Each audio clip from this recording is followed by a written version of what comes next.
गोद लिया बेटा। महिमा, अब भी समय है, ज्यादा देर नहीं हुई है। वंश को चलाने के लिए लड़का ही जरूरी होता है। लड़कियों का क्या है, वो तो पराया धन होती है। एक ना एक दिन तेरी बेटी दृष्टि भी अपने ससुराल चली जाएगी। फिर बुढ़ापे में कौन तुम्हारा सहारा बनेगा, कभी सोचा है तुमने? मम्मी जी, मैं आपकी बात समझ रही हूँ, लेकिन किसी दूसरे के बेटे को हम कैसे अपना लें भला? जिस किसी भी बच्चे को हम गोद लेंगे उसकी रगों में तो किसी दूसरे का ही खून होगा ना, और मैं दूसरे के बच्चे को पाल नहीं सकती। हाँ माँ, महिमा ठीक कह रही है। वैसे भी दृष्टि अब 8 साल की हो चुकी है, सब समझने लगी है वो भी। अगर हम बच्चा गोद ले भी लेते हैं तो हो सकता है कि कल को वो भी उस बच्चे को एक्सेप्ट ना कर पाए। अरे वो सब तुम समय पर छोड़ दो, समय के साथ साथ उसे भी सब समझ में आ जाएगा। वसुंधरा अपनी बेटी बहू को रोजाना यही बात बोलती, जिसे गिरीश और महिमा नजरअंदाज करते रहते। फिर एक दिन, तुम लोगों को पता है वो जो हमारे पड़ोस में विमला रहती थी ना, जिसकी सिर्फ 2 बेटियां थी, आज उसकी बंद कमरे में लाश मिली है। जानती हो, उसकी सास ने भी उसे समझाने की बहुत कोशिश की थी कि किसी लड़के को गोद ले आए, लेकिन उसने अपनी सास की एक ना सुनी, और देखो आज कंधा देने वाला भी कोई नहीं। वसुंधरा की इन बातों का गिरीश और महिमा पर इतना ज्यादा असर पड़ता है कि वो तुरंत ही बच्चे को गोद लेने का फैसला कर लेते हैं। तकरीबन 3 घंटे की प्रक्रिया के बाद गिरीश 6 साल के हर्ष को संग लेकर घर पहुंचता है। आप यही चाहती थी ना माँ कि हम एक लड़के को गोद ले आए? तो देखिए, ये रहा हमारा हर्ष। ये तो तुमने बहुत अच्छा किया बेटा। अब एक काम करते हैं, कल कुछ पंडितों को बुलाकर इसका शुद्धिकरण करा देते हैं। शुद्धिकरण? ये क्या होता है? अरे बेटा, अभी तेरी रगों में किसी और का खून है, जिसके बारे में हमें कोई खोज खबर भी नहीं है, इसीलिए तू अशुद्ध है। कल जब तेरा शुद्धिकरण हो जाएगा तब तो इस घर का वारिस बन जाएगा। तो क्या कल आप इंजेक्शन लगाकर मेरे शरीर से खून निकाल लेंगे? अरे ना ना बेटा, ऐसा कुछ नहीं होगा। हाँ, मुझे पता है ऐसा ही होगा। मैंने पढ़ा था खून की शुद्धिकरण को डायलिसिस कहते हैं। इसके जरिए जो हमारे शरीर में गंदा खून होता है वो निकाल देते हैं। आप लोग भी कल मेरे साथ यही करोगे ना? हर्ष के मुंह से इतनी छोटी सी उम्र में इतनी बड़ी बड़ी बातें सुनकर सभी दंग रह जाते हैं। आप कहां से लाए हो इस बच्चे को जो इस उम्र में इतनी बड़ी बड़ी बातें कर रहा है? कहा था ना कोई मासूम सा बच्चा लाना। महिमा, यह अभी सिर्फ 6 साल का है। अगर मैं इससे भी छोटा बच्चा लाता तो तुम्हें पता ही है छोटे बच्चों के साथ कितनी दिक्कतें होती हैं। हाँ, लेकिन आपको एक यही बच्चा मिला जो इस उम्र में इतना कुछ समझता है। उससे तो आगे भगवान ही बचाए। मैं दृष्टि के पास जा रही हूँ, आप संभालिए इस शैतान को। अगले दिन पंडित को बुलाकर शुद्धिकरण की पूजा भी करा दी जाती है, लेकिन उसके बाद भी घर का कोई भी सदस्य उसे अपना नहीं पाता। वो घर में सजावट के लिए पड़ी किसी चीज की तरह था। इसी तरह 1 साल बीत जाता है। समय के साथ साथ हर्ष को भी अपनी और सौतेले में फर्क समझ आ जाता है। अब दृष्टि 9 की और हर्ष 7 साल का हो चुका होता है। दृष्टि बेटा, मैंने तुम्हारे लिए एक साइकिल खरीदी है। अब तुम्हें स्कूल बस से जाने की कोई जरूरत नहीं है। थैंक यू पापा। पापा, मेरे लिए भी आप एक साइकिल खरीद लीजिए। स्कूल बहुत दूर है, मैं आने जाने में थक जाता हूँ। अगर स्कूल इतना ही दूर है तो कल से जाने की कोई जरूरत नहीं है, घर पर बैठ जा। मेरे पास इतने पैसे नहीं कि अब तुझे भी साइकिल खरीद कर दे सकूं। हर्ष मुंह लटकाकर वहां से चला जाता है। तुम लोग क्यों उसे अपना नहीं पा रहे हो? आखिर कब तक ऐसे ही उसके साथ सौतेलापन का व्यवहार करते रहोगे? दृष्टि की तरह अब वो भी तुम लोगों का बेटा है। बुढ़ापे में वही तुम्हारा सहारा बनेगा। माँ प्लीज, आपके कारण ही हम इस लावारिस को उठाकर घर लाए हैं। इससे आगे हम और कुछ नहीं कर सकते। ऐसा तो तुम उसकी जिंदगी बर्बाद कर रहे हो बेटा। अगर आपको ऐसा ही लगता है तो छोड़ आइए इसे वहीं जहां से ये आया था। तुम्हारे अंदर की इंसानियत कहाँ मर गई? जब से आया है तब से लेकर आज तक तुमने उसे कभी एक बाप का प्यार नहीं दिया। जरा सा भी तरस नहीं आता तुम्हें उस पर। माँ प्लीज, ये सब बातें आप मुझसे ना ही करो तो बेहतर होगा। 2 दिन बाद आज हर्ष बहुत खुश होता है और उछलते हुए अपनी माँ के पास आता है। माँ माँ, मेरा रिजल्ट आ गया। देखिए, मैंने अपनी पूरी क्लास में टॉप किया है। तुम मुझे क्यों माँ बुला रहा है? मैं तेरी माँ नहीं हूँ, समझा?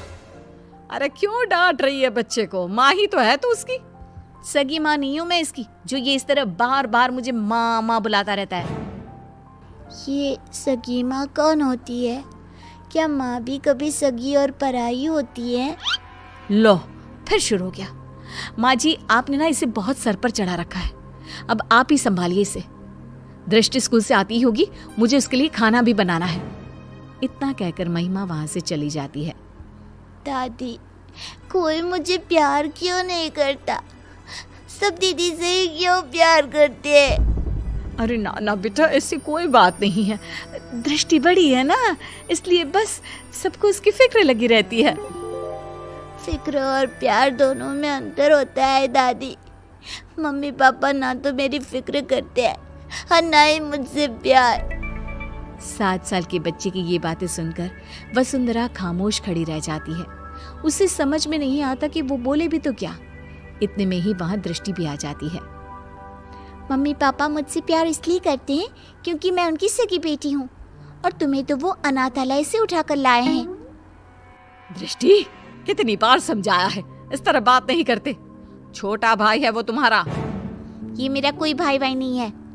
दीदी, मैं आपका सगा भाई नहीं हूँ, तो मेरा भी तो आप लोगों से कोई खून का रिश्ता नहीं है। उसके बाद भी जब मैं आप लोगों का स्वीकार कर सकता हूँ, तो आप लोग क्यों नहीं अपना रहे मुझे? शोर सुनकर गिरीश और महिमा भी बाहर आते हैं। इतना शोर क्यों हो रहा है यहाँ? क्या चल रहा है ये सब? देखिए ना पापा इस लड़की को। क्यों रे हर्ष, आप कौन सा ज्ञान झाड़ रहा है तू? मैंने तो बस छोटा सा सवाल ही पूछा था दीदी से। अगर उनके लिए मैं कोई गैर हूँ, तो आप कौन से मेरे सगे हैं? उसके बाद भी जब मैं आपको अपने जन्मदाता की जगह दे सकता हूँ, तो आप लोग ऐसा क्यों नहीं कर सकते? हर्ष के इन सवालों से पूरे घर में सन्नाटा छा जाता है। वसुंधरा अपने आंसू पोंछते हुए गिरीश और महिमा से सवाल करती है। अब क्यों चुप हो तुम लोग? जवाब दो ना इस बच्चे के सवाल का। हर्ष के सवालों का किसी के पास कोई जवाब नहीं होता। गिरीश और महिमा बिना कुछ बोले अपने रूम की तरफ चले जाते हैं। ये लड़का तो जरूरत से ज्यादा ही तेज है। कहीं हमने इसे गोद लेकर कोई गलती तो नहीं कर दी?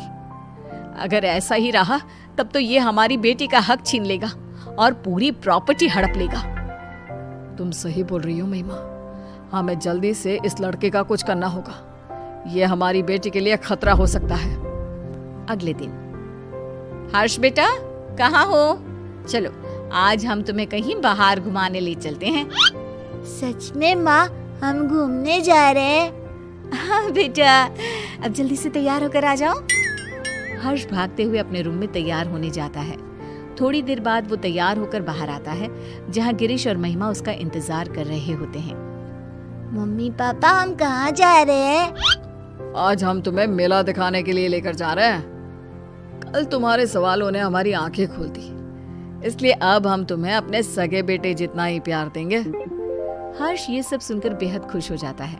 उसे लगने लगता है कि अब उसके बुरे दिन जा चुके हैं, लेकिन उसे कहाँ पता था कि उसकी किस्मत में आखिर आगे क्या लिखा है।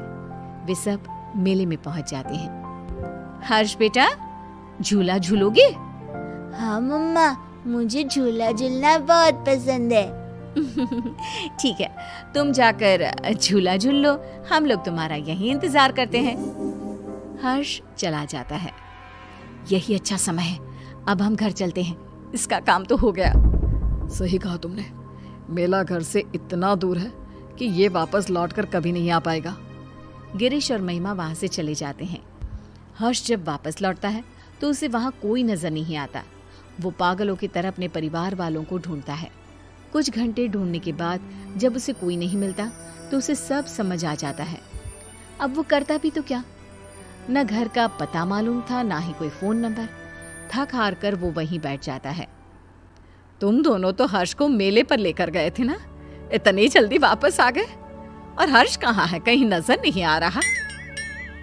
माँ, वो अपने पुराने दोस्तों से मिलने की बहुत जिद कर रहा था, तो हम उसे अनाथ आश्रम छोड़कर आ गए हैं। कुछ दिन के बाद आ जाएगा, आप परेशान ना हो। वसुंधरा को दाल में कुछ गड़बड़ लगती है, लेकिन वो कुछ नहीं कहती और सीधे अपने रूम में चली जाती है। महिमा, माँ को इसके बारे में कुछ पता नहीं चलना चाहिए। महिमा सिर हिलाकर हाँ कहती है। एक हफ्ता बीत जाने के बाद भी जब हर्ष वापस नहीं आता, तब वसुंधरा अपना फोन उठाकर हर्ष के दोस्तों को फोन करती है, जिससे उसे पता चलता है कि हर्ष तो कभी अनाथ आश्रम गया ही नहीं था। गुस्से से आग बबूला होकर वसुंधरा गिरीश और महिमा के कमरे में जाती है। हर्ष तो अनाथ आश्रम गया ही नहीं, फिर तुम लोगों ने मुझसे झूठ क्यों बोला? कहाँ है मेरा पोता, बताओ मुझे। माँ जी, वो आपका पोता नहीं है। मुझे सिखाने की जरूरत नहीं है, जितना पूछा है सिर्फ उतना ही जवाब दो। माँ, वो हम लोग हर्ष को उस दिन मेले में ही छोड़कर आ गए थे, हमें नहीं पता कि अभी वो कहाँ है। क्या? उस छोटे से बच्चे को तुम मेले में ही छोड़कर आ गए, ये जानते हुए भी कि वो अभी सिर्फ 7 साल का है? बेचारे किस हाल में होगा वो मासूम। तो और क्या करते मम्मी जी, उसका ठेका थोड़ी ना ले रखा है हमने। हम क्यों भला किसी और के बेटे के लिए अपनी बेटी का हक मारे? इस घर, परिवार और हमारे प्यार पर सिर्फ दृष्टि का हक है। अगर ऐसी ही बात है तो मैं तुम्हें याद दिला देती हूँ कि तुम भी कोई मेरे सगे बेटे नहीं हो। ऐसे ही किसी अनाथ आश्रम से मैं तुझे लेकर आई थी। अगर उस समय मैं भी यही करती तो आज तुम भी दर दर की ठोकरें खा रहे होते। मैं नहीं जानती थी कि तुम दोनों की सोच इतनी छोटी भी हो सकती है। वसुंधरा की बातों से दोनों का सिर शर्म से नीचे झुक जाता है। उन्हें अपनी गलती का एहसास तो हो चुका होता है, लेकिन अब शायद बहुत देर हो चुकी होती है। दोनों हर्ष को ढूंढते हुए उसी मेले की तरफ पहुंच जाते हैं, लेकिन वहां उन्हें सिवाय सन्नाटे के कुछ नजर नहीं आता। अगले दिन गिरीश और महिमा फिर से उसी मेले में हर्ष को ढूंढने जाते हैं। क्या हुआ साहब, किसी को ढूंढ रहे हो क्या? कुछ दिन पहले हमारे साथ एक बच्चा आया था ना, जिसने झूला भी झूला था। आपने उसके बाद से कहीं देखा उसे? नहीं, उसके बाद मैंने उसे देखा तो नहीं, लेकिन उस दिन बहुत रो रहा था बेचारा। रात तक यहीं बैठकर रोता रहा, फिर अचानक न जाने कहाँ गायब हो गया। गिरीश और महिमा आगे बढ़ते हुए फिर किसी से पूछते हैं। आप जिस बच्चे को ढूंढ रहे हो ना, वो तो 2 दिन पहले ही मर चुका है। बेचारा पिछले कई दिनों से यहाँ रोज आकर अपने मम्मी पापा को ढूंढता था। कई दिनों से कुछ खाया भी नहीं था उसने। फिर एक दिन एक्सीडेंट में उसकी मौत हो गई। 7 साल की मासूम की मौत के बारे में सुनकर गिरीश और महिमा के पैरों तले जमीन खिसक जाती है। उनकी घटिया सोच आज एक मासूम की मौत की वजह बन चुकी थी। क्या गिरीश और महिमा का एक 7 साल के बच्चे को लेकर ऐसा बर्ताव उचित था? गोद लिए हुए बच्चे को अपनाने के बाद भी आखिर क्यों उन पर सौतेले और अनाथ होने का टैग लगा दिया जाता है? क्या सिर्फ खून के रिश्ते ही रिश्ते होते हैं? दिलों के रिश्तों का कोई वजूद नहीं होता?